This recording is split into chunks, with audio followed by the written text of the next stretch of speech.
Hit the go button, so we'll be live in just a moment. And I don't have video on you, Field. Okay, I know why. Let me, I know why, because my camera is running on live stream. But if I can try to turn it off, that might be, in fact, well, you're on live stream too, aren't you? Or are you on YouTube? This is YouTube and Periscope and VK.com and Facebook and Patreon, of course. But okay. we can run it however you like, Field. I don't mind. Oh, well, good. I don't want to goof it up with my technological naivete. But what I'm so excited about today, and it's really ironic that you called me today because you thought I had, well, it's not just what you thought. I had told David Hawkins and some others that I was going to take a little sabbatical from doing interviews with anyone. Right. Because, and the reason was, if I expressed it or not, the reason why I said that was because I could see the stress within our own framework. And I thought, and I've told David Hawkins this many times, I said, David, we've already done our job. We can quit and relax. Guess what happened today, Jason? The media today has come out, a congressman from Texas, a congressman from New Jersey, and the executive director of the Tampa International Airport, who's also their general counsel and their IT director. So this man wears three hats. They've come out and warned the United States Airlines against a cyber attack. Well, that cyber attack is the Boeing uninterruptible autopilot. Jason, over to you.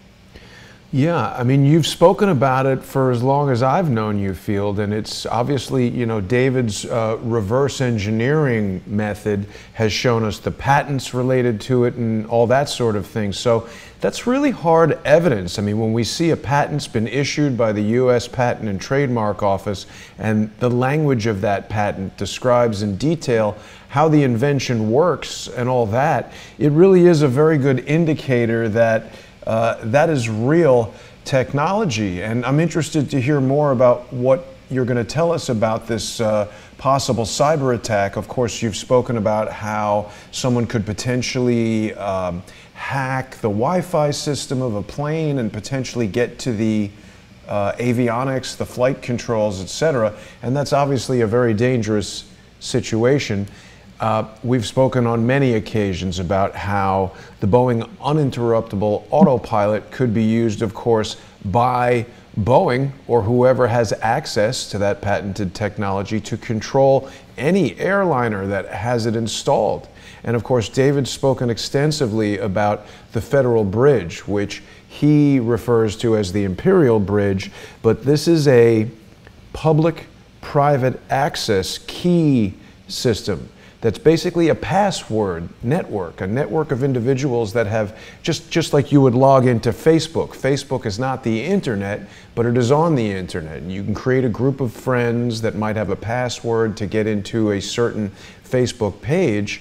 And this Federal Bridge is similar to that. Using the internet, the various entities in that Federal Bridge can basically access really high-level technologies, including this AWAC control system. They can take privileges away from other aircraft that are communicating electronically, lock them out of the system.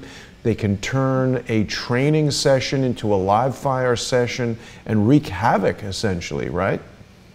That's what happened on 9/11. 9/11 was a training session. Somebody in our chat room just put a picture of an airplane that's significant. Let me look at it.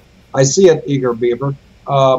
Yes, on 9/11, they had, long before 9/11, there had been a training evolution plan for September 11, and we've talked about that endlessly. But what happened was some rogue players made the exercise go live, and you know, I'm extremely critical. I don't want to be critical right now. I want to be positive and upbeat. But I think I'm very well justified in being extremely critical of a bunch of four-star admirals and generals who dropped the ball on 9/11. But having said that, today's mood is of celebration because today, in fact, I'm going to ask anybody in my chat room who has Jason's email address to send him a link or the title of the YouTube today so that Jason is not wondering what we're talking about. In fact, when I turn it back over to you, Jason, I'll get you that link and send it to you if nobody else does. Sure. But a congressman from Texas, a woman congressperson from New Jersey, and a gentleman from the Tampa airport have all come out today and said the United States airline infrastructure is subject to cyber hacking. Jason, your recall is perfect. And yes, I've been saying that for a long time. I've been saying it since 9/11. I was interviewed by the Fargo Forum on 9/11 about what happened. I was on the front page of their paper the next day, 9/12 of 2001.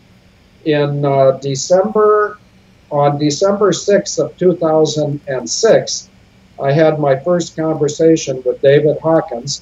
And over the last 11 years and 9 months, I've spent a lot of time, way too much time, on exposing the evils of 9/11. Now, the way this was done, and I know that there's certain countries, you or anyone else, there's certain countries, there's some sacred cows. Of course, in deference to India, I don't want to say sacred cow and offend our Indian friends. Listen, I'm a friend of everybody in the world. If you're an Indian or a Pakistani, I'm a friend of both of you. I've been in the United Arab Emirates while I was yelled at by a Syrian MD. Now, Jason, wasn't your father an MD? He still is, Field. Well, I'm glad to know he's still alive. If your father and you got me in the middle of a conversation and you were both trying to get me to support you, I wouldn't get in the middle of that. I'd say, listen, Jason and Elder Mr. Goodman, please don't drag me into your arguments. Let's take a 5-minute break, turn the camera off, you guys settle it, and then let's get back and be friends. And that's the way I want to react with you, Jason. Now, there's people in my own circle of associates that say, do not talk to Jason. He's toxic. Well, I understand that, and I respect it. But you're not toxic to me. Thank you. You're very welcome. And you're not toxic to the truth. And therefore, just like if Dr. Goodman was here and you and he started arguing, I'm going to say this for effect, and I want to apologize in advance, but if you and your father were trying to argue over how to spell gefilte fish, I wouldn't get in the middle of that because I don't even know what a gefilte fish is. But I do know that the people that have tried to stick their nose in the tent of Field and David, the first 4 people that did it were my sister, Christine Marcy. She has a link to Israel. That is the privatization of Inslaw and Promise software. I'm no expert. It's not my job. But I believe that that software, which was private, went to France and Israel after my sister got her hooks in it. Okay, is that true? I don't know. It's not my job. I'm not an investigator. I'm not a legal entity. I'm putting it out there on the internet. I think the United States of America, what's left of our legitimate servants, and I didn't say legitimate government, I said servants. The people that are working along with me, at least, and others trying to save America, we need to figure out who has the legal authority to investigate and who has the moral mandate to share truthful information. My sister and her compatriots at McConnell International, they ripped off Inslaw and Promise, and they sent those technologies to France and Israel. And if I'm misspeaking, I would invite you to call my sister, Jason, and say, I just talked to your little brother, Fieldy. That's what she calls me, Fieldy. Well, anyway, we'll see how this ends. But she may see it differently. I don't. But anyway, she was the first person that stuck her nose in the Field and David tent. The second person was Karen Hudish. And I don't know if you've ever heard her name before today, but when we're done, if you Google Karen, Hudes, you'll see who she is. And you can find pictures of me and Karen Hudish at Arlington Cemetery, at Georgetown University, and at the Russian embassy, because, I'm sort of public, and I'm also sort of hard to predict. Would you say that's a fair statement, Jason? It is, Field. I enjoy the sort of off the cuff and out of the ordinary nature of you, but I also recognize that it sometimes creates a bit of confusion, and that was the reason I had called you this morning, to dispel any confusion, because there were people contacting me who had presumed that I was one of the four you were referring to as being connected to Israel and somehow interfering with Able Danger. I have really no connection to Israel other than the fact that I am Jewish. I suppose that would indirectly connect me to Israel.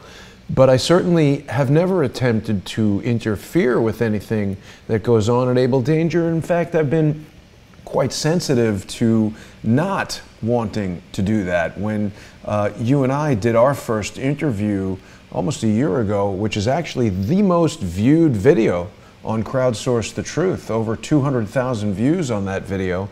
I didn't even know about Able Danger until people in the Crowdsource The Truth community contacted me and suggested that I interview you. And then you introduced me to David, and then I became sensitive to not making either you or David feel that I was, paying more attention to one or the other, because I recognized and respected the fact that you guys were a team. I didn't want to bruise any egos. I didn't want to appear to be, driving a wedge or anything like that. But then, of course, when Denise overcame her immigration problem there from England and returned to the United States, and you came on the show and told me and David and the audience that you wanted to spend more time with your wife, that you had done, years of work fighting the evildoers that we talk about all the time, you suggested that David and I carry on with shows, which I appreciated, and we did. And then during a private conversation with David, he revealed to me that he holds a job that, shall I say it? Has he shared it publicly?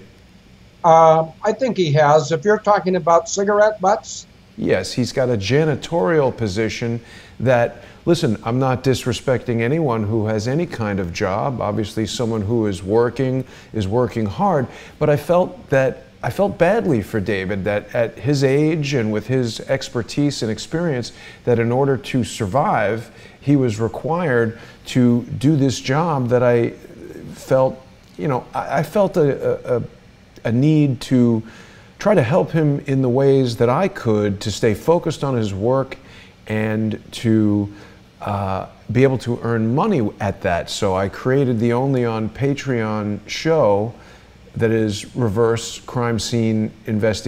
engineered crime scene investigations with David Hawkins. And of course, I still do want to encourage people to support David in that effort and to sign up for patreon.com/reverse-CSI storyboards. But it seemed I didn't want to, ruffle any feathers. So if I've done anything there that was inappropriate or upset you or created any discord within the Able Danger community, I just wanted us to have an opportunity to talk about that and straighten it out. Well, we're doing that right now. And as far as I'm concerned, you didn't do anything wrong. You didn't do anything divisive. But I mentioned my sister and Karen Hudish. Yes. I'm not going to mention, well, actually, the third person is someone you know very well, and we don't need to go there, but the man's name is George Webb. And he came to Plum City in April of 2017. I talked to him for probably a total of 3 to 4 hours, and then I said goodbye. And I'll just say right in front of the whole world that he made a verbal contract with me, and he reneged. Now, that doesn't mean he did it on purpose.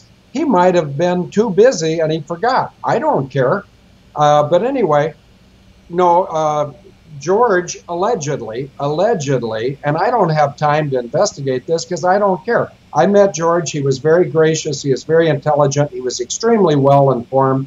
He wanted to know what I was doing, and I met him. I met him over in a town named Durand, Wisconsin, and we had a very good 3 or 4 hours. Then the fourth person, who may or may not think that he's one of the Mossad flunkies, which now, Jason, I'm not putting you on the spot. I'm allowing you to express yourself, please. But do you agree with me? And I'm telling you that I believe it. But when I use a term like Mossad flunkies, don't you think that's going to irritate some people who might think of themselves as Mossad flunkies? Well, I can't imagine that anyone would think of themselves as a flunky, but yeah, I can't either. But somebody did, and you know who, and I know who, and it doesn't matter who. A lot of the people in my chat room know who I'm not mentioning, and the reason I'm not mentioning him is that's a cheap shot. I've already mentioned Karen Hudish, my sister, and George Webb, and I don't have any animosity for any of them. The same is true of the fourth person, who I'm not going to mention. But wait, so I don't understand. It was not you. It was not you. And then the fourth person, though, you're saying, I'm unclear. Who was the fourth person? Just say it. Nobody. There is no fourth person. Not yet. If anybody wants to take that cloak up on their shoulders, go ahead. But I don't. First of all, let me say something extremely fundamental about Israel. Sure. Jesus Christ was Jewish. He was born somewhere down there in that part of the world. Okay? Yep. However, the United Kingdom has made, I think this is true, I'm not a student of history, geography, or politics. And I don't have time, plus I don't have a desire. I want to spend the rest of my life with Denise, eating chocolate and bonbons and listening to 60s music like the summer song from Jeremy and Clyde. Sounds good. Well, that's what I want to do, but I have to serve humanity first.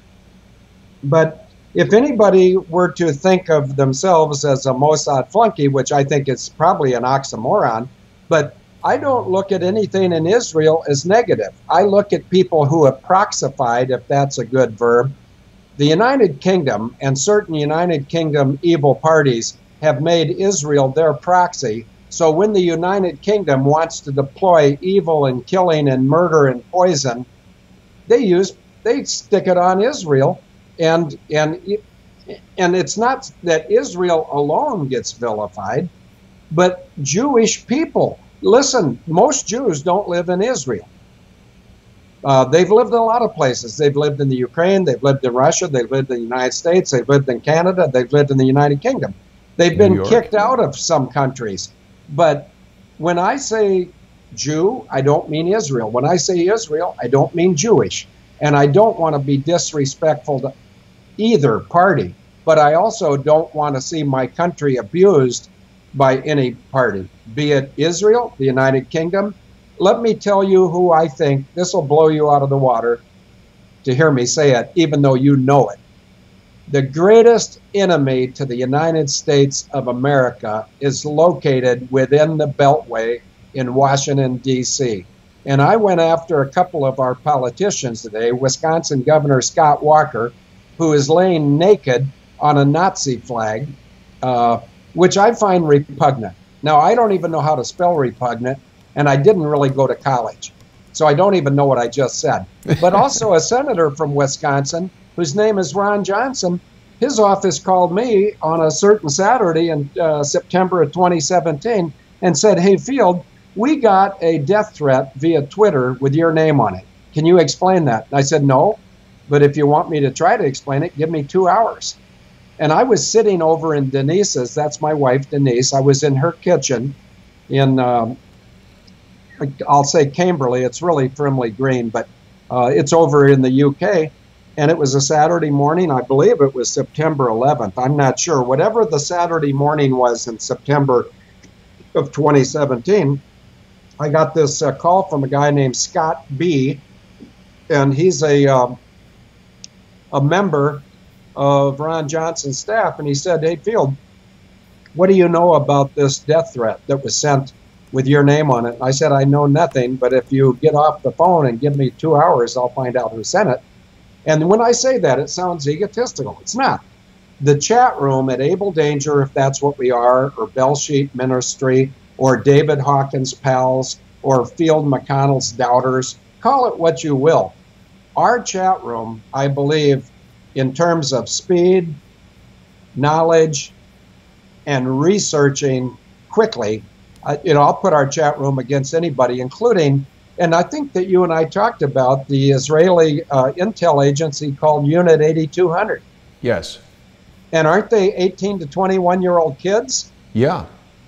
Well, I'm going to throw you a bone right now, Jason. I hope you appreciate this compliment. Based on that exchange, which occurred verbally in front of my wife, Denise, I've decided to continue with what I'm going to call Unit PS 911, Public School 911, because just a couple days ago, I did a really nice interview with a 15-year-old gentleman, and it went over very well. And he's already signaled to me that he'd like to continue. The reason, in fact, why don't I do this? Why don't I graciously allow you to tell the audience why I'm coming up with PS 911 as an antidote, or is that anecdote? Anyway, you can correct that too. But I'm gonna come up with PS 911 to be a counter or a balance to Unit 8200. Jason, over to you. Well, as I recall, Field, we were just talking about it earlier this morning, and you Googled PS 911, and it's a specialty school within the New York City public school system for students who are pregnant. And I noticed that it's located on 128th Street on the east side of Manhattan. I believe that's Harlem up there. I don't know anything about PS 911 other than what you and I had spoken about this morning. And of course, I've met the teenage gentleman that you had your interview with when I came to see you there in Plum City. It's a very tight community. And I do also want to say that, you know, after meeting you, I think there's a real difference between meeting someone, looking in their eyes, shaking their hands, spending some time with them, their family, their friends, seeing their mannerisms. It's different than a phone call or a Skype call or something like that.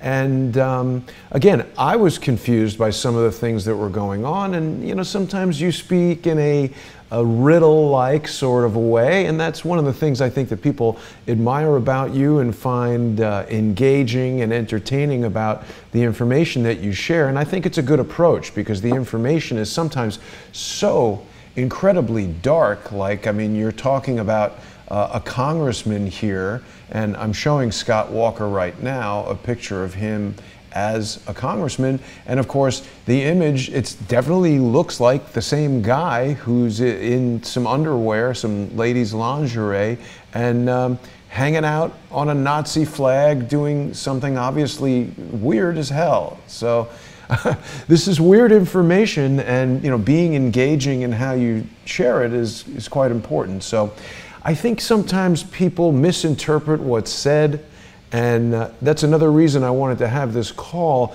But unless there's anything more you want to say about these misunderstandings, and I hope that you and David are able to find a resolution to whatever misunderstanding might be going on. But I'd like to direct us back to 9/11 and talk about something that you and I had spoken about a few days ago, but weren't able to get schedules coordinated, and that is obviously the attack on the World Trade Center on 9/11, and this bizarre and frankly totally idiotic theory that has been mostly supported by John Lear, that holograms struck the towers of the World Trade Center and no actual planes were used.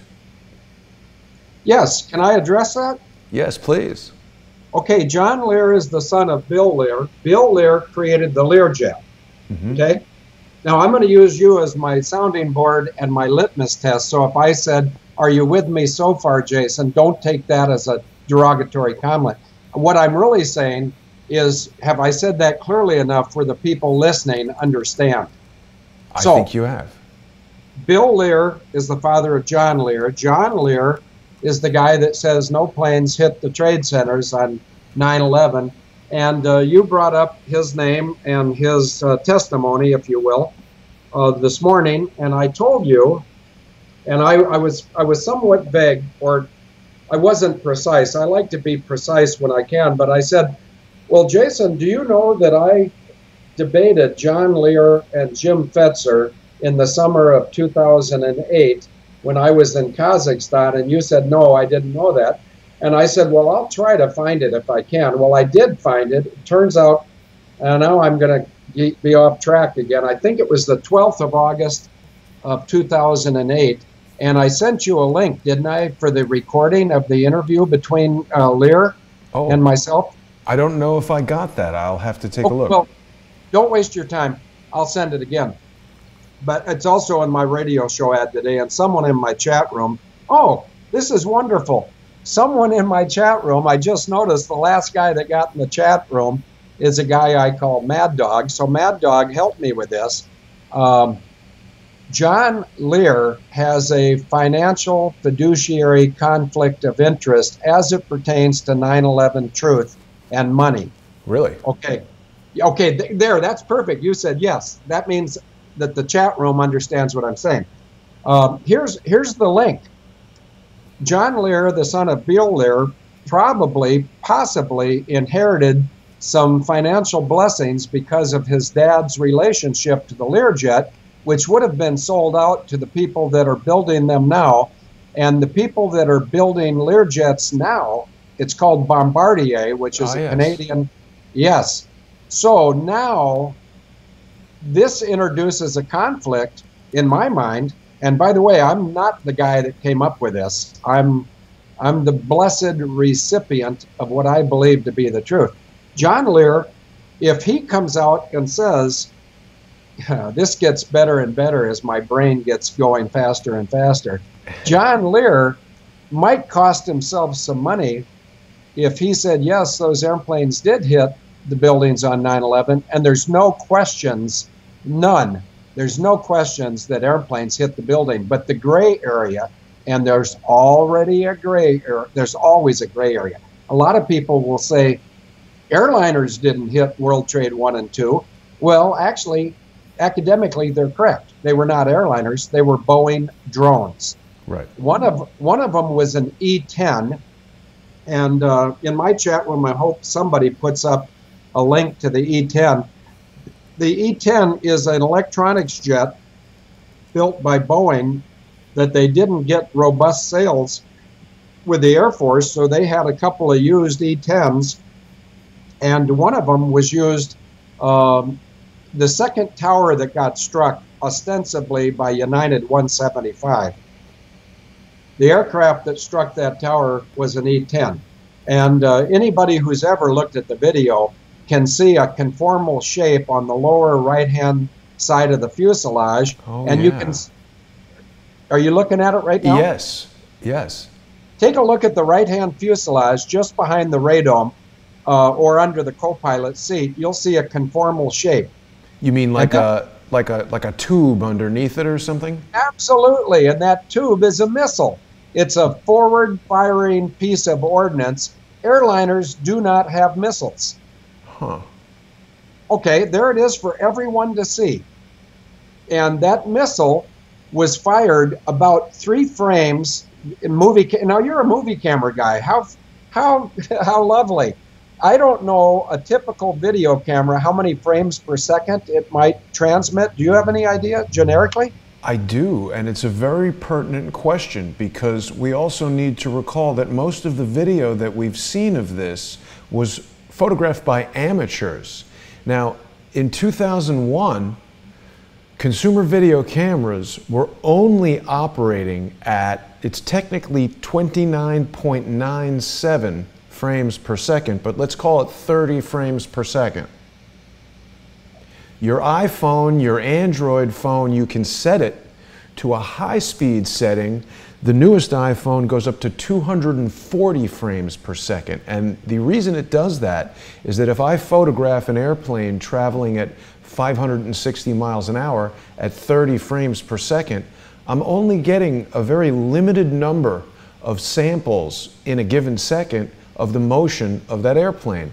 If I turn the speed of the camera up 8 times normal to 240 frames per second, I now have 8 times as many photographic samples in 1 second. We will see much, much more of the motion. And I can basically guarantee that at 30 frames per second, it is an insufficient camera speed for observers of the recorded images to see things like missiles being fired and planes crushing in fractions of seconds and the shattering of steel and glass and concrete.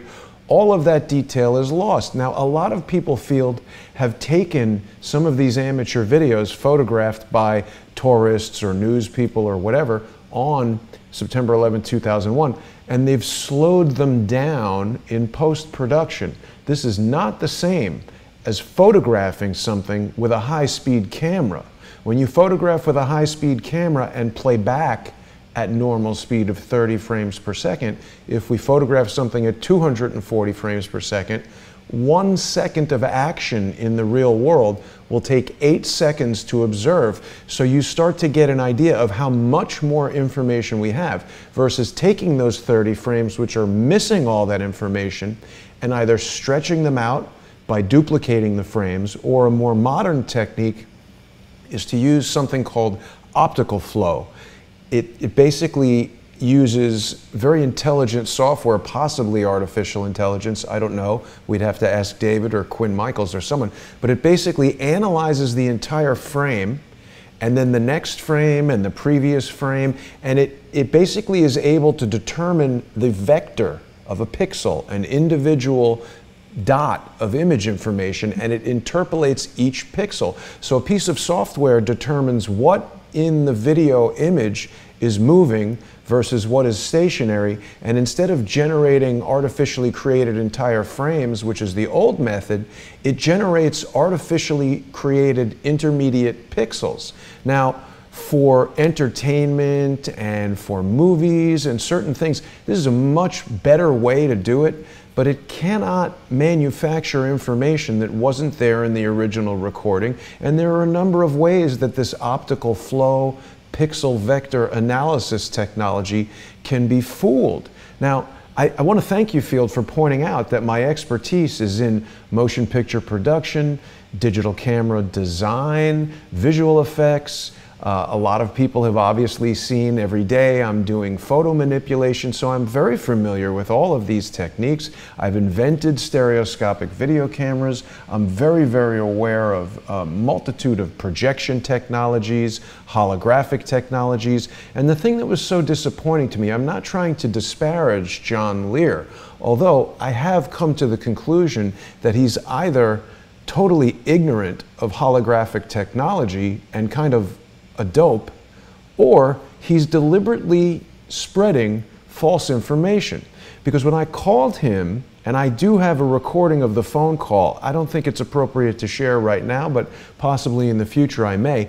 I called him to invite him to a friendly debate with you and David, because I told him flat out in the phone call, while I agree with much of what he says, I do not agree that holograms hit the building, and I have a number of scientific expert opinions to share with him as to why I think this imaginary technology that he proposes is both implausible and not the actual thing that happened on the day. And he just said to me, "Oh, well, you don't believe in holograms." And I said, "No, I understand how they work. And that's not to say that there couldn't be some iteration of hologram that exists that I'm not aware of," but he offered no scientific explanation whatsoever. I look to the example of Dr. Judy Wood. Now, I've been watching a number of Dr. Wood's lectures since I had Anthony Patch on the show the other day, and although she doesn't claim to know exactly what happened, she demonstrates a number of scientific phenomenon that are observed at the World Trade Center, and then she points to previous patents, previous experiments, other scientists that have elements of what she's observing at the World Trade Center site, and she raises some incredibly pertinent questions and has opened my eyes to possibilities that I didn't realize existed before. And I also know, Field, even though I called John Lear before I had called you, I called you first because I knew that you would have no issue debating anyone who challenges the theories and hypotheses you have put forward as to what occurred there at the World Trade Center on September 11th, and that you would not cower from a debate in the way that John Lear has. Can I address that? Please, sir. I want to deal the crushing blow.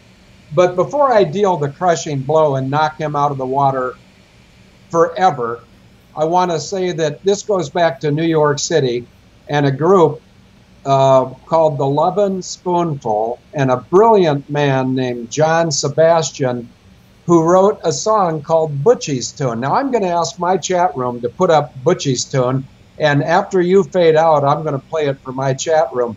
But it says, and this is demonstrating how certain minds work differently, but in the lyrics to Butchie's Tune from 1966, from the Lovin' Spoonful, what was the place where all those hippies used to gather in New York City? They had coffee houses. It was Greenwich Village, I guess. Yeah, Greenwich Village. And they were called the Mugwumps. The Mugwumps and the Lovin' Spoonful, at that era, 66, John Sebastian wrote a set of lyrics that said this: don't blah, blah, blah when the time to come. No, don't blah, blah, blah when the time to go has come. No, time to come has go. Well, who knows? But he says, don't pass the cards to me to deal the crushing blow. Would you like to see me deal a crushing blow to Jim Fetzer and John Lear right now? I would, sir. On the 12th of August of 2008, I was in Kazakhstan on, I think, the 13th floor of a hotel called what was the name of that? It was an international hotel. It was owned by a Turkish businessman, and I'll post it later in the chat room, but I debated them effectively. We had a recorded, and I've got the recording. I found it today. I couldn't believe it. But at the end of our 1 hour and 43-minute disagreement that was recorded, Jim Fetzer I don't want to judge him, but Jim Fetzer said something very, very positive and gentlemanly and gracious. He said, Field, even though you and I and John don't agree, he says, I think this is the most stimulating interview we've ever done. Wow. And I took that as a compliment. And I said, well, thank you very much, Jim. And you're right, we don't disagree, but we can. I said, if you two gentlemen will agree right now, when I get back to America, I'll meet you in any major city that has an airline simulator. I don't care if it's an American, United, Delta, Continental, it doesn't matter. If they've got a 7.5 or a 767 simulator, I will allow John Lear to go in and try to prove to me that an aircraft can't go 400 to 500 miles an hour at 1,300 feet above sea level. And then after he tries to prove it to me, I will blow him out of the water by flying the same simulator and getting it to go that fast. And then one of us will agree that the other one has proven their point. And I said, if I prove the point to you and Lear, then you guys pay for the simulator. And if you guys prove to me that I can't do it, then I'll pay for the simulator. Guess what their collective response was? We can't do that. Right. Well, of course you can't do it because you can't prove a negative. And you also can't take on somebody that's done it and tell me I can't do it. I've got a rich history. Let's clarify that, Field, because of course you were, in addition to being a Marine aviator, you spent many years flying commercial aircraft for Northwest Airlines and then later Delta Airlines. What aircraft specifically did you fly as a captain on those commercial airlines?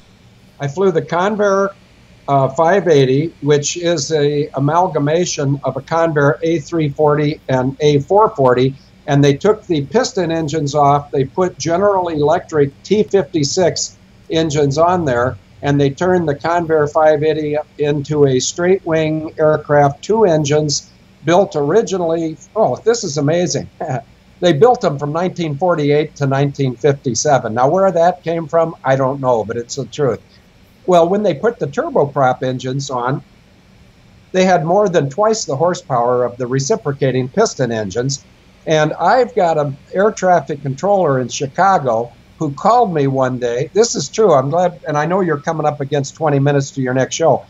But I checked in one night. I was going over Lake Michigan into Chicago at a fairly good clip.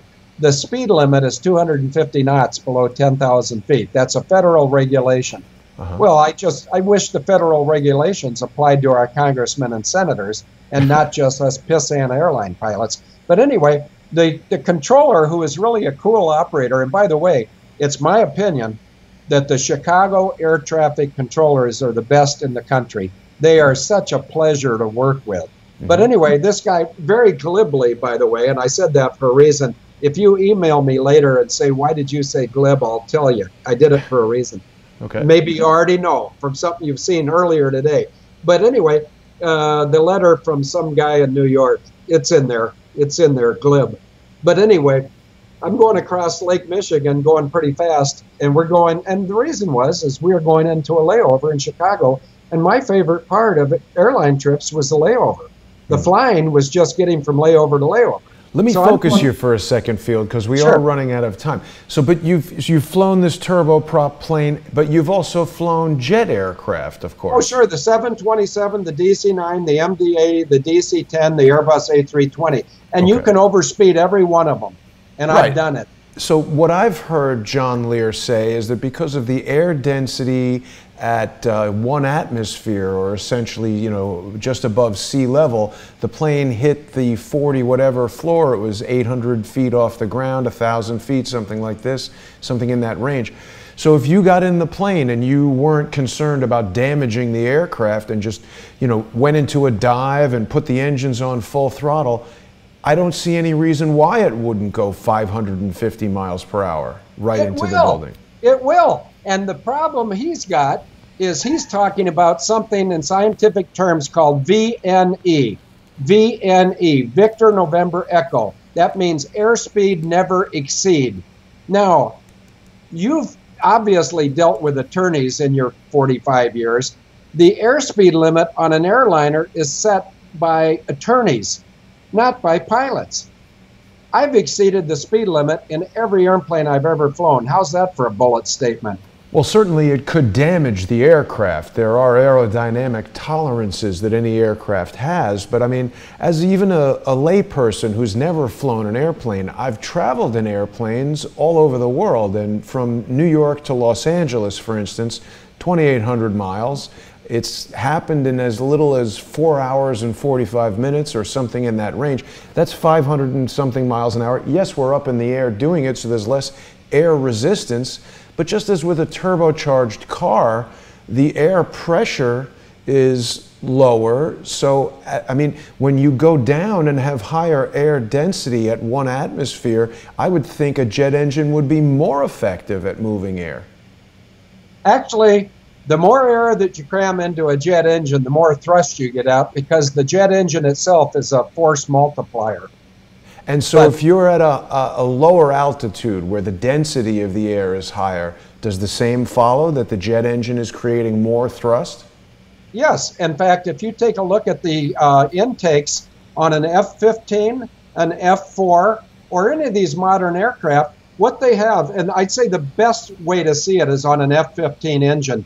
You'll see that they, up at the top of the engine intakes, they've got ramps. And the faster you go, those ramps will start closing off the inlet of the engine, and that's to block the air, because the volume of air coming through could cause the engine to basically compressor stall or not be efficient.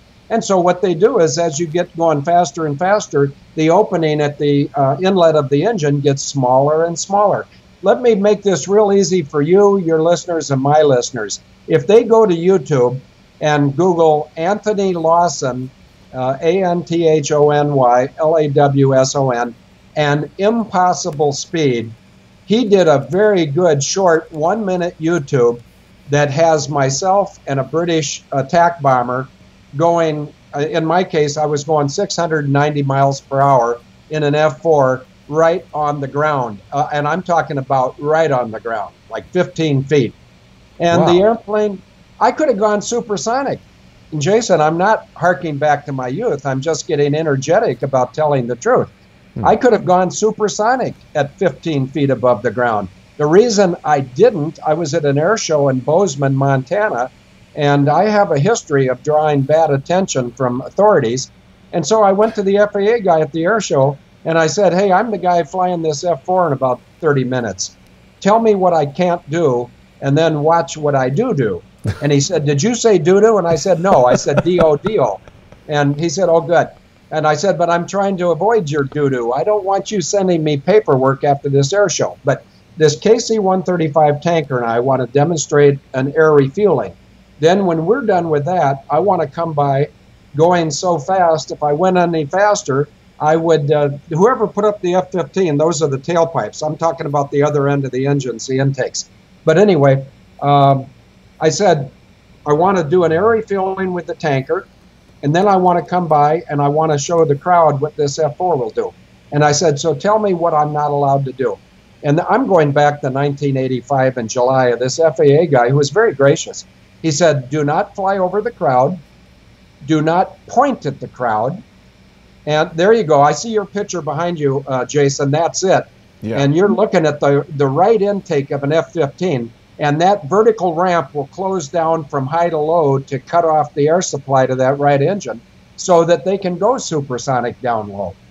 By the way, all over my chat. Go ahead. Well, just to clarify, because you're saying, as I sort of guessed, when you get down lower, the air density is higher, so it needs to control the flow into the engine so it's not compressing too much air in there. Yes, they need to reduce the volume of the air per second. Now let me ask you this, Field, because I've heard from other YouTube videos before you and I ever met that one of the reasons, and we're shifting a little bit here, but one of the reasons the plane was, that it couldn't have been a plane that hit the Pentagon, was that if it was flying that low to the ground at a sufficiently high speed to penetrate 5 rings of the Pentagon, 10 concrete walls, it would need to be going so fast in order to generate sufficient kinetic energy to bust through all those concrete walls that the aerodynamic disruption from the ground effect of being so close to the ground would cause the plane to lose control and crash. Is that not true? It is true, but there's always a gray area, and those people, whether they're just ill-informed or they're disinformation professionals, I'll say that again, disinformation professionals. Do you remember when we were talking about the Second World Trade Center and the aircraft coming in, and I said something about the conformal shape? Well, the last 3 frames of that video and the last 3 frames at the Pentagon, that's why I asked you how many frames per second. Right. You cannot find video of the Pentagon for the last 3 frames. The FBI has them. If the FBI has them, that means that Donald Trump has them. Right. And if Donald Trump ever decides to go after 9/11, I guarantee you he'll publish them because they'll prove him right. What the 3 frames hide from all of us is, and in both the World Trade Tower number 2, whichever one it was that got struck second, and the Pentagon, they don't show you the launching of a forward firing piece of ordnance off the right side of the 767 striking World Trade, whichever, and coming off the Sky Warrior, the A3 Raytheon Corporation-owned Sky Warrior that struck the Pentagon. And when we see those frames, and we will, I hope, I never thought I'd see the U.S. media talking about the BUAP, but today they're talking about it. Yeah. So, yeah, it's a day to celebrate. But what you can't see is you can't see a missile coming off that A3 Sky Warrior. You can't see the missile coming off the Boeing 767. But in the case of the Boeing 67, you can see the ignition of the rocket motor. Right before the airplane strikes the World Trade Center, you can see a bright white flash. Okay, that's at the tail end of the missile. And then the missile accelerated, and they accelerate incredibly fast. But the missile blew a hole in World Trade whatever, and also both World Trades 1 and 2, but also the Pentagon. It blew a hole, so then the aircraft was vaporized with smack-sonic insulation, which turns the airplane, whether it's a 7.6 or a 7.5 or an A3 Sky Warrior, which was provided by John McCain it turns them into plasma. And so the plasma follows with momentum, which is 1/2 mv squared. The dust left over from the previous airplane just follows the missile right through the hole. There's your answer of 9/11. Interject for a moment, because there's a couple of things. So with regard to the missile, I think even if we did see those 3 frames, it's entirely possible that the speed of the missile is too great for a 30 frame per second video capture to even see it. But setting that aside for a moment, I want to ask you a general question about an airplane traveling, let's say, 500 miles an hour. Because so many people have said to me, oh, the building is made of steel and the plane is made of aluminum. It could not cut into the building like a knife going through butter in the way that we've seen it do. And as you've just said, 1/2 the mass times the velocity squared, to me, means that whatever this airplane is made of, what is the typical weight of a 737? Many tons, I would think. Yeah, and the airplane you're talking about at the Second World Trade Center was a 767, and if it was loaded fully with fuel, it would weigh in the neighborhood of 400 to 600,000 pounds. And Yes. we know that they were loaded full of fuel. How do we know that, Jason? Because every one of the 4 flights was destined for the West Coast. Right.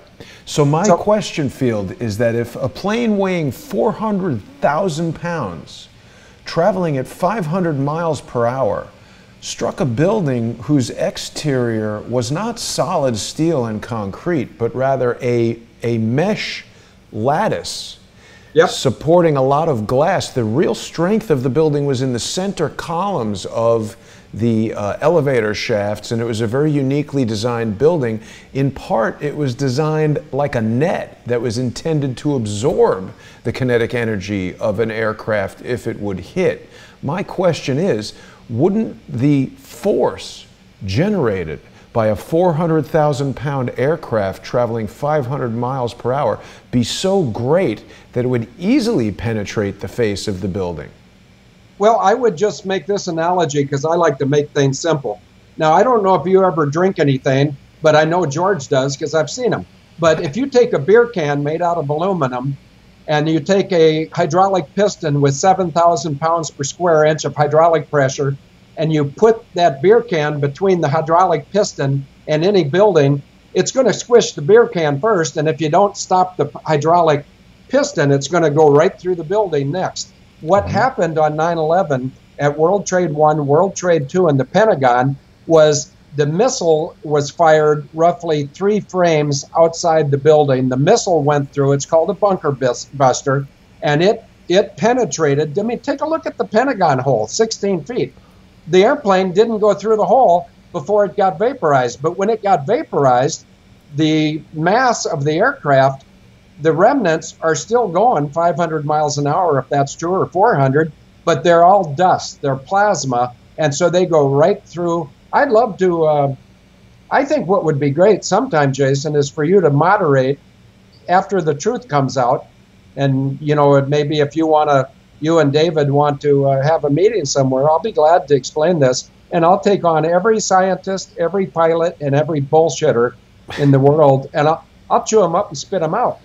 I would be delighted to broker a détente between you and David and help smooth out any misunderstanding or disagreement that might be present. And I'd be more than happy to moderate a debate about this because I'm fascinated by this topic. And I do agree with you that it definitely seems like a bunker buster missile, a rocket propelled penetrator bomb, absolutely was used at the Pentagon.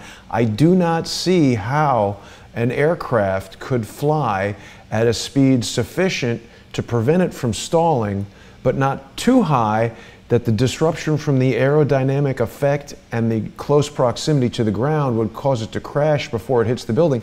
I do not think that airplane could generate sufficient kinetic energy to penetrate all the way through the Pentagon, and if it did have sufficient kinetic energy to do that, it would seem to make a hole in the same shape as the airplane that hit the World Trade Center. I also do not presume for 1 second that any of these instances necessarily shared any similarities. I think we could be looking at, you know, very different scenarios because I look at this plane specifically crashing into the South Tower of the World Trade Center, and I just wonder if the kinetic energy generated throughout the body of the plane, even the wingtips, if it wouldn't be sufficient to cut the hole that is cut without the use of the penetrator bomb at the World Trade Center. I agree it was used at the Pentagon, but what would prevent this missile from firing completely through the building and coming out the other side?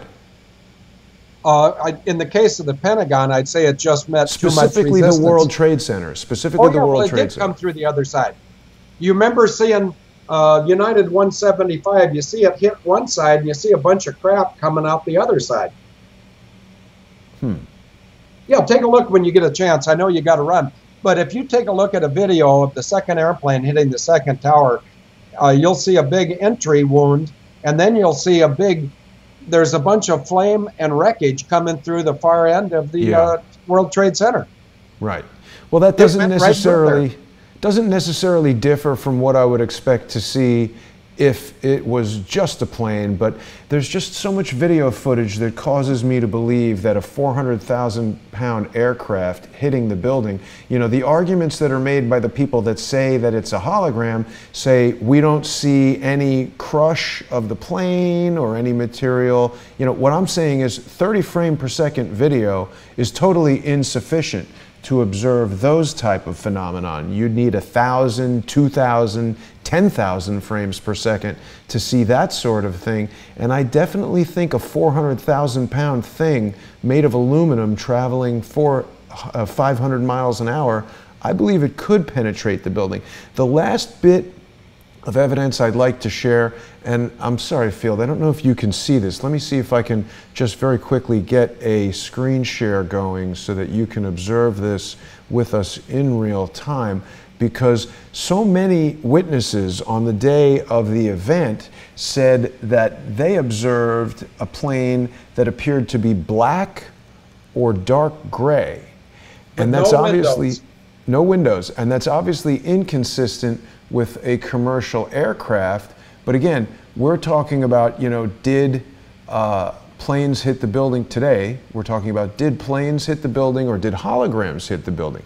Now, Mr. Lear, again, failed to provide any useful scientific explanation of how such a unknown holographic technology that could project a gigantic object moving over several thousand feet, observed by millions of different people from various angles, certainly at least 20 different video cameras, how such a hologram would work. I'm showing, can you see this video field that I'm stepping through? I can. Okay. I see it. So now a lot of people might explain, well, this is a jet airliner that's silver or white or whatever, but because it's being photographed against a bright, full daylight sky, the nature of the way the camera works and the limited exposure latitude of a video camera in 2001 causes it to show the plane as being black. But I would say that that's incorrect. And these frames right here, which David the other day told me he felt was a rocket launching, I disagree. Because a rocket launch, here we are, this is the plane. We have 1, 2, 3, 4, 5, 6, 7, 8, 9. We've got 8 solid frames where there's minimal change to these specular highlights. I believe these are specular highlights of the plane flying into a column of direct sunlight that are reflecting off of the black surface of the plane. If it were a missile launch, I think we would see a substantial change to this brightness from frame to frame, because the missile would be traveling so quickly. But as it gradually moves through this column of light, it's reflecting the black surface of the plane and revealing that the plane is not in silhouette. It is fully illuminated, and it is in fact very dark, close to black plane. I agree with everything you said, and I learned something here, and that is the effect of the sunlight right there at that frame roughly. So I've learned something, and I hope I've shared some stuff with your listeners that they might learn from. But it looks to me like you have to go to your next show pretty soon, don't you? Yes, you're correct, I do. But I really appreciate you joining me here today, Field. And this is exactly what I wanted to do. I wasn't trying to sandbag Mr. Lear, as he incorrectly published on Facebook, making our conversation on the telephone that was private into a public debate where he tried to besmirch me. I invited him to a friendly debate. In my view, sandbagging the guy would be to tell him, hey, come to a restaurant for a conversation or come to a phone call, and then surprise him with a debate against someone he wasn't expecting. I gave him a couple days' notice to come to a debate and openly share his point of view with an expert in aviation, that's you, an expert in 3D imaging and projection, that's me, and he refused to do that. So I think that's the action of a coward or a liar or a moron. My opinion.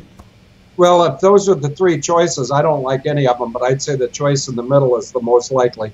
But he has a motivation, a financial motivation to either bend the truth, conceal the truth, or somehow make it, a little bit less accurate or precise. But anyway, anytime he wants to come on and have a gentlemanly conversation where you're the moderator, not him, not me, and when you say stop, he or I stop. Yeah. I'll be glad to do that anytime. You know my number.